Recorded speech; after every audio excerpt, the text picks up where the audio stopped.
Ms. Moi Chiba is presently Chief of Culture Unit at UNESCO Jakarta Office for Brunei Darussalam, Indonesia, Philippines, Malaysia, and Timor-Leste since 2018. She joined UNESCO HQ in 2000 and began her career in the Division of Creative Industry and subsequently in the Division of Cultural Policies, in charge of developing a new international convention of UNESCO on the diversity of cultural content and artistic expressions. After moving to UNESCO New Delhi office for South Asia in 2006, her focus has shifted on mainstreaming culture into development process. Some of her main areas of work include heritage-based urban development, culture for rural livelihood, and participation of persons with disabilities in cultural life. Moving to Jakarta, she continues her passion for culture-based development and coordinates projects such as disaster risk reduction of heritage, promotion of youth entrepreneurs around heritage sites, and cultural landscape management. Without further ado, let me hand the time over to Ms. Moi Chiba to deliver her keynote. Ms. Chiba, please. Yes, thank you very much, John, for the introduction. I hope you can hear my voice. Okay, so let me begin by sharing my PPT. Share.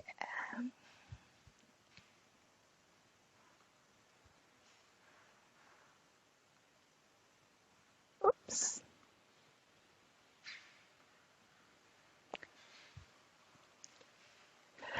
Okay, so I hope you can see my screen now. So good afternoon, Mr. Gi Hyung-Kyum, I hope I pronounced your name correctly, Director General of ICHCAP Korea, and Ms. Chang Hui-Ni, Chief Executive Officer of National Heritage Board Singapore. Thank you very much for having me to speak at your seminar. It's a real privilege and an honor.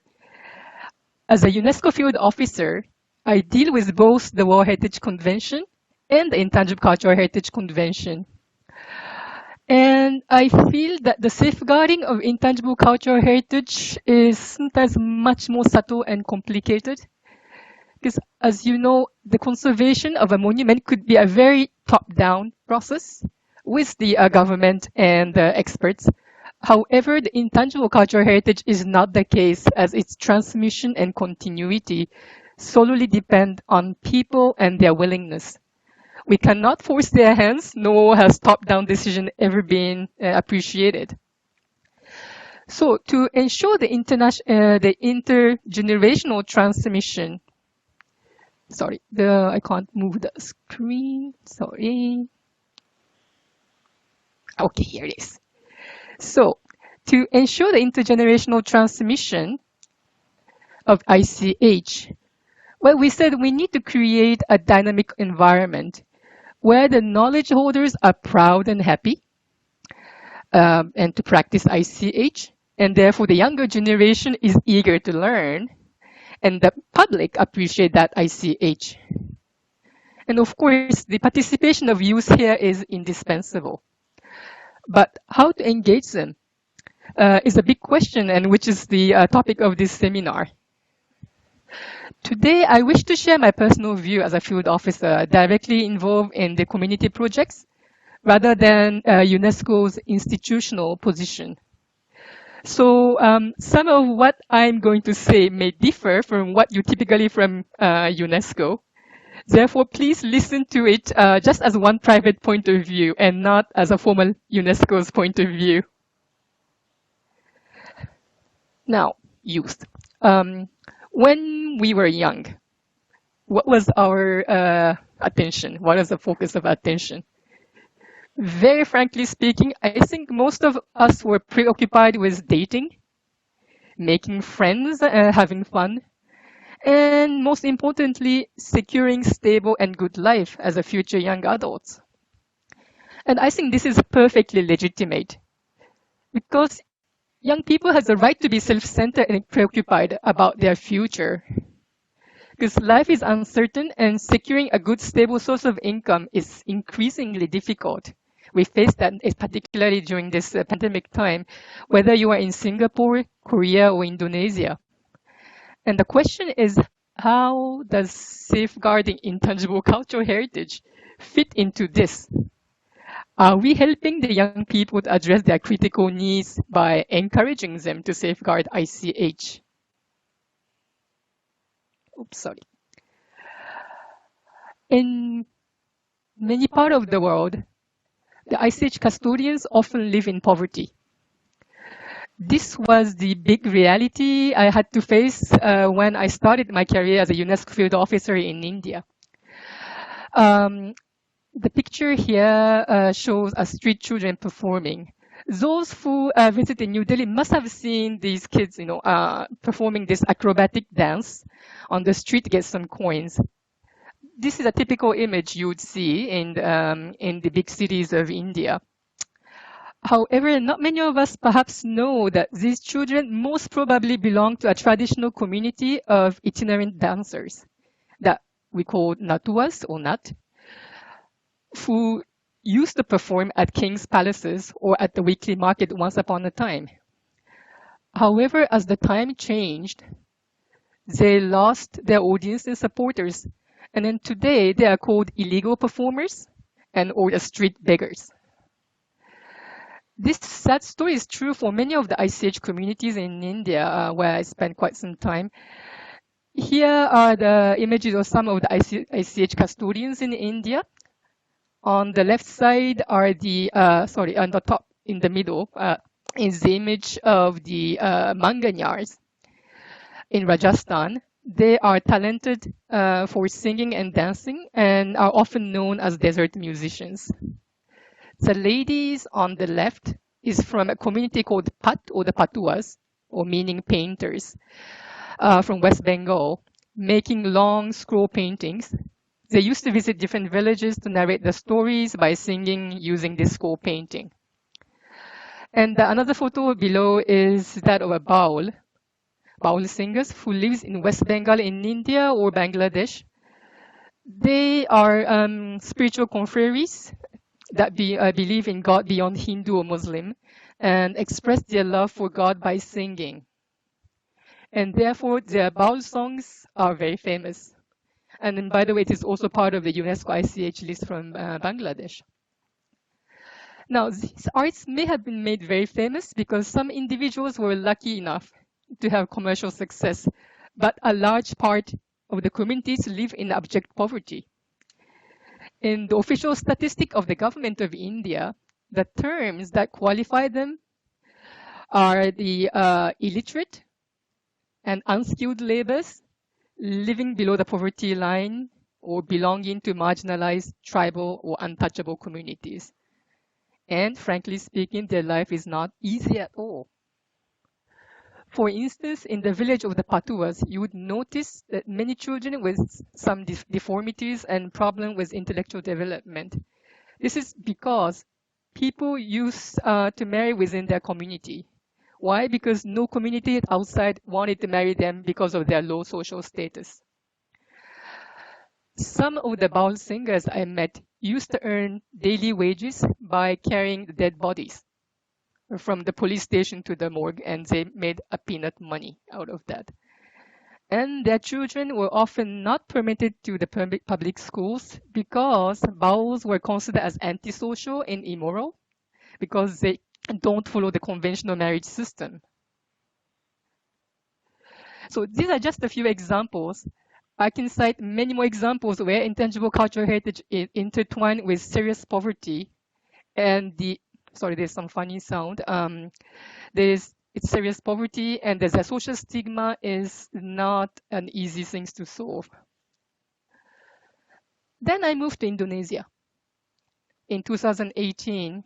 So while this country does not have an entrenched caste system as such, one also noticed that ICH custodians often belong to the marginalized communities, such as rural women, minority groups, religious or ethnic-wise, with lower income and social status. On the left top is the Golgar sculptors from northern Sumatra, as they belong to a religious minority, and the area is a kind of it's a rural area which don't have jobs. So usually the young people prefer to get out of the villages to find a job in the city. Then the pictures on the right, perhaps some of you may be familiar. It's a nokkeng fishing net weaving by the communities in West Papua of Indonesia.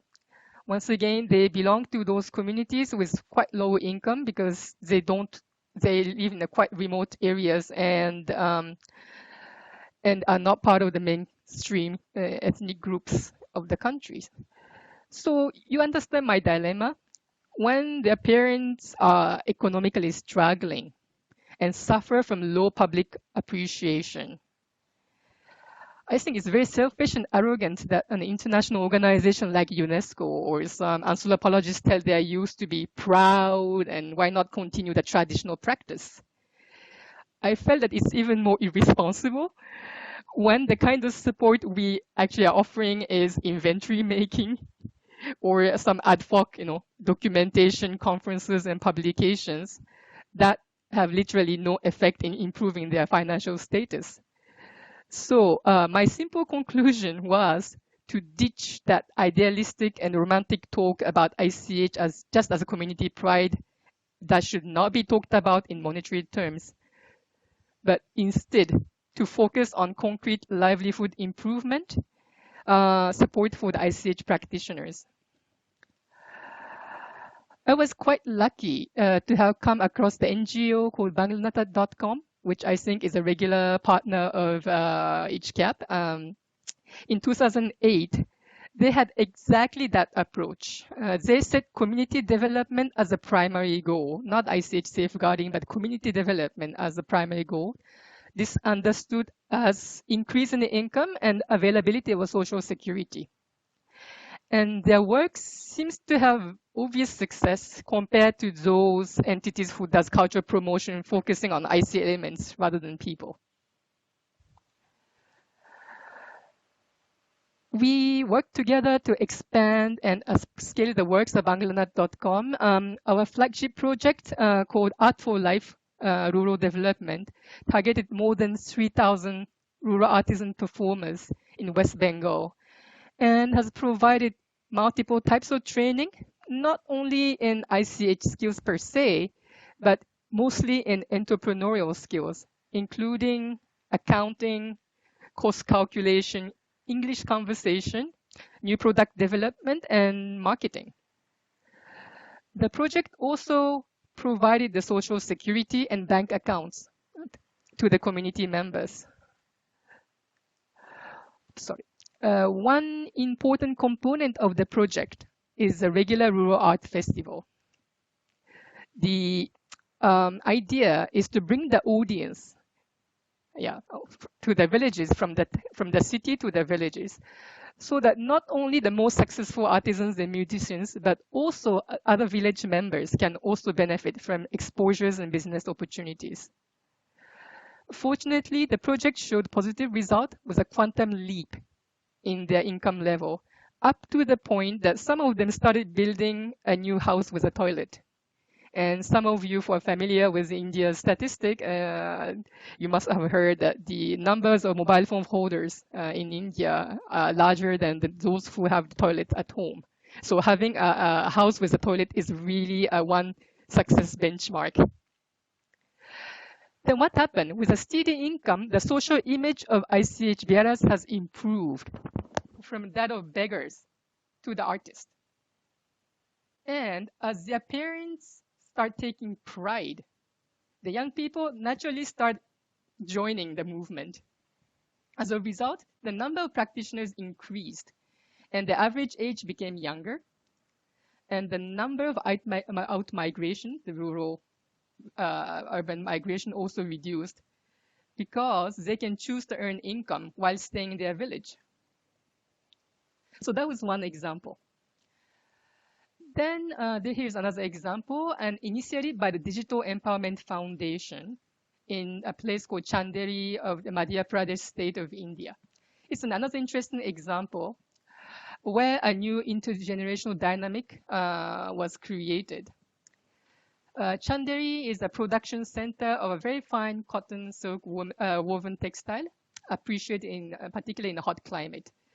The products are quite refined and laborious, but the weavers don't make enough money. And the younger generation obviously prefer not to become weavers. And the parents actually don't encourage their children to become weavers either, because they think that that is not a viable livelihood options. So what this NGO did was to create a computer center and train the community members, especially the younger one, in IT skills. They didn't go and try to convince the young people to do the weaving, but instead introduce the IT skills. Nowadays, everybody needs computer skills. So this project that started around 2007 naturally attracted the local youth to join the movement. So today, the younger generation supports their parents' work with their skills in graphic design or online sales or sometimes community tourism. And because the young people learned how to use internet and access government websites, they can also assist their parents in availing government schemes. They may have decided not to become weavers themselves, but nonetheless, they're contributing to the continuity of the community traditions, and which I thought is quite an interesting way of continuing ICH in different way. Now, then I moved to Indonesia since 2018. UNESCO office in Jakarta developed a program named Kitamuda Creative, or We the Young Creative Youth. This is a program which has exactly the same approach as the two previous examples I've given. The program supports the youngsters living around the famous heritage sites to grow into entrepreneurs. Out of some 400 plus beneficiaries, more than half are so-called ICH practitioners, meaning artisans or some are traditional musicians. And under the program, we support them to improve their knowledge and skills in basic accounting, product development, branding, and marketing using social media. Well, between 2020 and 2021, the COVID was particularly tough. And so we had to develop a new methodology for training them using WhatsApp or uploading the video tutorials on the YouTube and following up with a personal coaching using the video chat. We also assisted in developing their personal brand and organize the online sales by inviting the potential buyers. So as you see, all these projects don't preach about importance of heritage preservation, but rather it aims at equipping the young with life skills to navigate this world. And because of this, all these projects are in high demand among the young people. More and more youth want to join and be part of the programs. And I believe this high interest rate seems to confirm that we are on the right track. I think nobody can blame young people for being self-centered and preoccupied with their financial security. It's how we used to be, right? And we are still like that. And if we want to engage the youth in ICH safeguarding, I think we should focus on securing their financial stability. Of course, life is not only about money, you would say, but when your basic needs are not fulfilled or uncertain, it is very difficult to expect youth to be interested in ICH safeguarding, isn't it? So, before we lament about the lack of youth engagement in ICH safeguarding, perhaps we should ask ourselves if our approach is relevant for young people. Well, looking at the program and the title of the presentations foreseen, I believe many of the participants share my view. And I look forward to hearing all your experience, because I think there's a lot to share.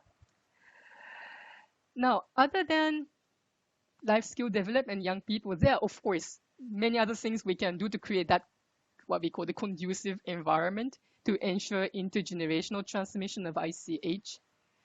For instance, something very basic, but it's very important to create a mechanism where the knowledge of ICH stays within the community. This sounds obvious, but actually it's more common that the data of ICH are located outside the community PhD students, media, and whatnot would love to document ICH, but they rarely share the knowledge back to the communities. So it's quite important that the communities are the ones who maintain their knowledge. So the pictures are the example of some initiatives by the different entities. This Community Archives of Traditional Musicians in Rajasthan, where the Archive Center trained the musicians to do their own recording. On the right is the documentation of the traditional embroidery motif by the NGO, the Kala Raksha, that they started after the major earthquake. Beyond that, a government program to recognize master knowledge holders. Also, it's like a very classic. I think it's also very valid strategies. Japan or Korea have this program called a living master or living treasure that recognize those ICH holders of the highest skills. In Bhutan, the king actually has started a national annual award to recognize the folklore, the folk knowledge holders. Well, this is a very classic program, but I think it encouraged public interest and gives to youth a model to aspire to. And I think this is still a very useful program. And several entities also work to make knowledge about ICH available to create public interest. The pictures, I think, is another regular partner of ICHCAP, example of the a collaboration between the schools and museum to train young people in batik technique from Pekalongan, Indonesia. In some places, they also use the community radios as a kind of agent to talk about ICH, do the recording, and the public narrowcasting. And this is, I think, is also a quite useful technique. And then, as you know, several governments also adopted a strategy to create a new demand for ICH-based products. So here is the example of Batik Day. 2nd of October is a Batik Day in Indonesia. So everybody wears batik, and talk about batik. But besides, all the government officials have to wear batik on Friday. Same technique actually is being adopted now in Timor-Leste. They have their national textile called Thais, and they are trying to do exactly the same thing by adopting their traditional fabric in for the school uniform, the government officials' uniform, and whatnot. And again, Bhutan, you must have heard that the king, once upon a time, has ordered that everybody should wear a national costume at schools and in at workplaces. And it was very wise because without that order, I think that the textile industry of Bhutan must have already disappeared long time ago. So I believe when all these efforts come together, then we are actually gradually creating conducive ground for young generation to inherit ICH as their future life option. This is a long and much wider exercise of social engineering. And this is why I feel ICH safeguarding is much more challenging than just restoring an old monument. So to end, I wish to draw your attention that the new monitoring and evaluation framework of the UNESCO Intangible Cultural Heritage Convention actually requests the state parties to assess how their intangible heritage safeguarding strategy contribute to the SDGs. Earlier, the countries used to report all the numbers of exhibitions they organized, number of publications, number of the conferences. No, this is not what we want to hear. We want to hear through ICH safeguarding how you actually advance the SDG goals, whether it's girls' education, livelihood improvement, environmental protections, and whatnot. And this is why I believe when we talk about youth and ICH, our primary focus is addressing their livelihood needs and their future aspiration. So thank you very much to the organizer for giving me opportunity to present my view. Once again, some of the very business-oriented point of view is not a typical UNESCO's one, so don't consider my presentation as a UNESCO official point of view, but just mine. Thank you very much, John. Thank you so much, Ms. Chiba,